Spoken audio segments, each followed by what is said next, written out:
Good morning, world history. Hope you're doing well today. Tuesday, March 24th, day 7 of distance learning. Woohoo! Who's excited?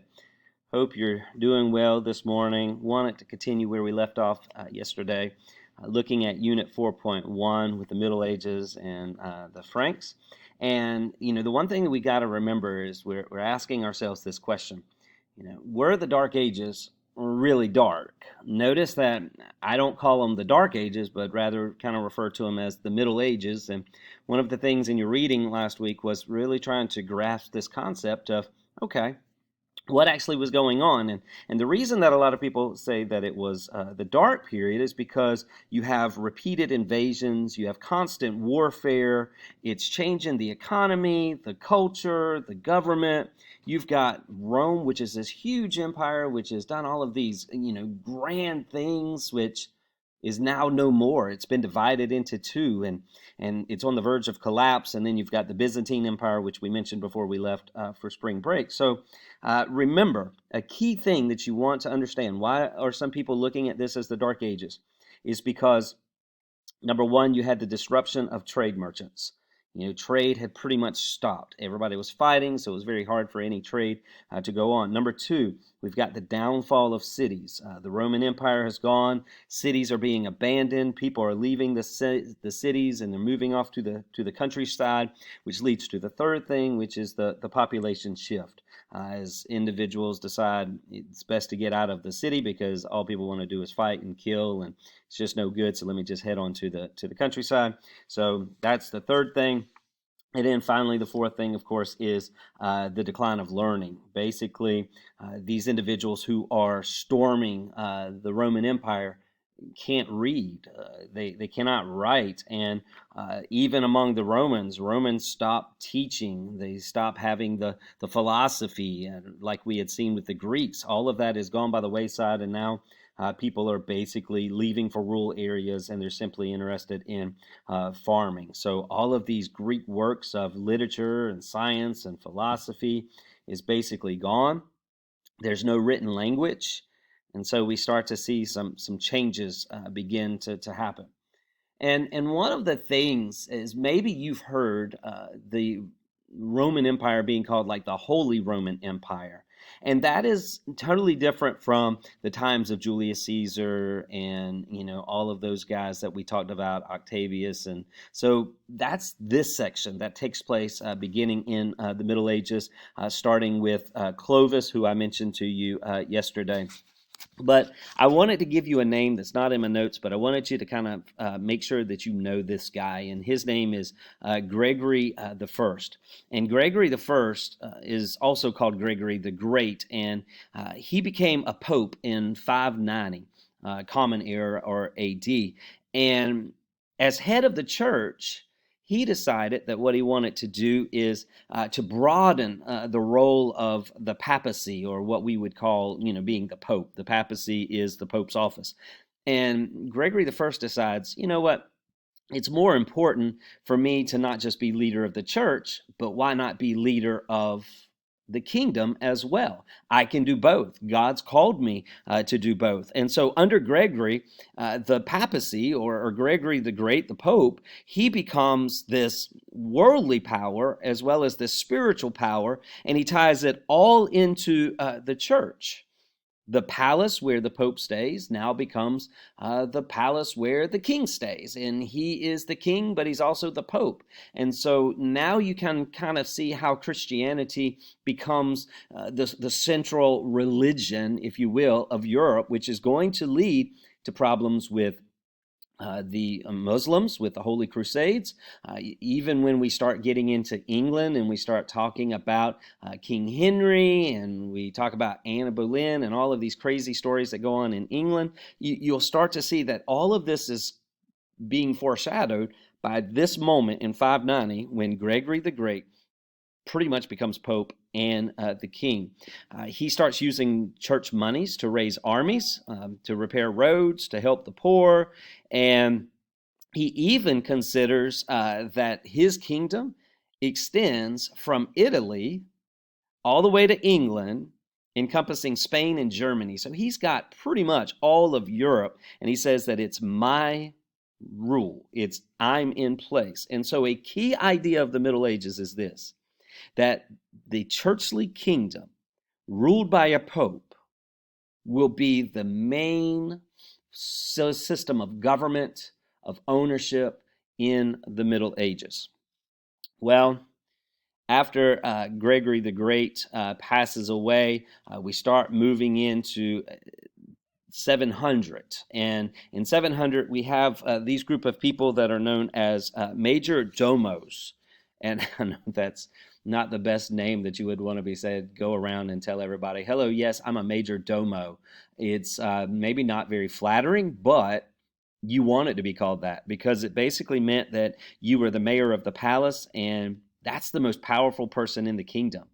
You have charge of a lot of things, and you pretty much control a large area that happens. And so we have some history that starts to happen. The major domo is in charge of all of these basic duties, and that's going to lead with an individual whose name was Pepin the Short. And by the way, Pepin the Short was anything but short. He was not short. He was of regular height. He will be anointed as king by the grace of God, where he pretty much rules what's known as this dynasty that we call the Carolingian dynasty. And the Carolingian dynasty, what I really want you to know about that is, yes, there's two sons, but the one you need to focus on is the son who's known as Charles. And when Charles passes away, he will become, or excuse me, when Charles's dad passes away, he changes his name to be known as Charles the Great. He's going to be the king. And what's important to know about him is that he will be known as the father of Europe. So Charles the Great, or Charlemagne, is going to be known as father of Europe, and he will build an empire that is going to be greater than any empire that has been known since we went back and talked about ancient Rome. Now, I do want to share with you just a couple of interesting things about Charlemagne. So remember, where we are right now in this period of the Middle Ages, it is like a dark age. We've lost learning. We've lost trade. We've got people leaving the city. We've got people who are just basically trying to survive. And so Charlemagne comes in and he basically turns on a light switch. He says, we can't live like this. We can't be people living in the dark, but we need to recognize that we have the light. We have the opportunities, the initiatives to be able to be successful. And so Charlemagne will come in and will take what was a lot of war and very little cultural achievements and no learning, and he's basically going to turn that upside down and going to bring about a lot of good things to happen. Now, he will build an empire, and he builds it by fighting, which kind of interesting because he actually said, I'm tired of fighting, but yet what does he do? He goes and fights, but that's how he thought he needed to do it. So the Pope gives Charlemagne a title. But let's talk about how he gives Charlemagne the title. You see, what happens is Pope Leo III in 795, Pope Leo III had decided that he didn't want to be Pope and King. He wanted to be Pope, and then he brought in another guy who was King, and that would be Charles the Great. And Pope Leo III ticked some people off. He ticked off some people, and this is a word that you would want to remember. It's called iconoclasm, iconoclasm. And iconoclasm basically means breaking of images. And what happens is the Pope, who is a powerful person, spiritually and politically, he basically says, I think it's wrong for Christians to have idols or to have images. You've gone into people's homes and you've seen they have a picture of Jesus, or you've seen people who wear a necklace that has Jesus on the cross, or you go into churches and you see there's Jesus. And Pope Leo III said every time you walk into a church, every time you wear a cross with Jesus on it, that is an an image. It's a religious image, and you're worshiping a religious image, which is idolatry, which goes against the Ten Commandments, goes against the Old Testament way of life. Thou shalt have no other gods before me. Thou shalt not have any false idols. And so Leo says, listen, you can't worship these images. So what he does is he does this thing called iconoclasm, where he goes in and he breaks images. He tears down pictures of Jesus. He gets rid of statues of Jesus on a cross. Anything that relates to an image of Christianity, he destroys. And so he's smashing all of these icons. And within this church, there is this huge golden image of Jesus Christ. And it's beautiful. And he goes in and he takes it down and he just smashes it. Now, you can imagine if you're a Christian and somebody was to come into your church and to take a cross or to take an image of Jesus and smash it on the ground, you'd be running for your life because you're afraid of how mad God would be. And so people become really upset with Leo, the Pope, and what he's done. Remember, he's the Pope. He's the head of the Christian church, and he's doing this. And so people are really upset with him. And so what they do is they hire these thugs to attack Leo. So he's walking through the streets of Rome one day. This is about 799. And as he's walking through the streets, these guys gang up on him. And they scar his face. They throw like hot water on him, scar his face. They try to tear out his tongue. They try to tear out his eyes because they say nobody will want to have a pope that looks like this. And so they try to do all of these things, but they're unsuccessful. Leo survives the attack, and he's able to go to a monastery. He is able to recover. And so when he finally recovers, he appeals to Charles the Great, to Charlemagne, and says, dude, can you help me out? I need some help. They've accused me of doing all these bad things, of all these negative things.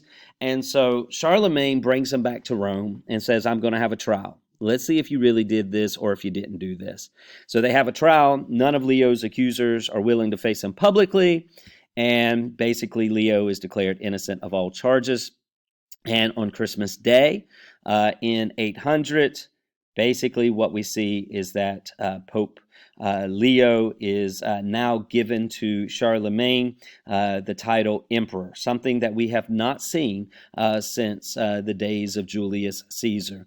And so the authority of the Pope to bestow a title known as emperor basically brings together church and state once again.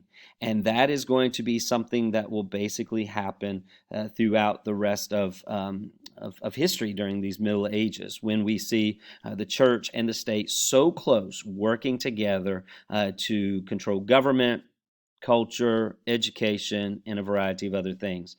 Basically, you'll see as we move forward what Charlemagne's legacy was.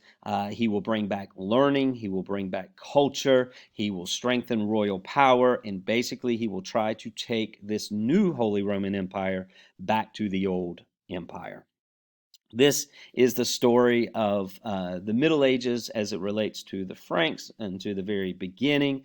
And also, you really want to remember Charles the Great. So hopefully this helps you to understand the notes just a little bit better. And I'm trying to do this every day. I'm trying to learn new techniques, new ways to help you get the information instead of just having a variety of notes, which might not mean a lot. So let me know your thoughts. Let me know if you got any questions. If you want to have some dialogue about this, be glad to help with that. And tomorrow we'll come back and we'll start talking about this thing called feudalism. Hey, miss you guys. Love you. Remember, you're good enough. You're smart enough. Doggone it. People do love you. Have a great day.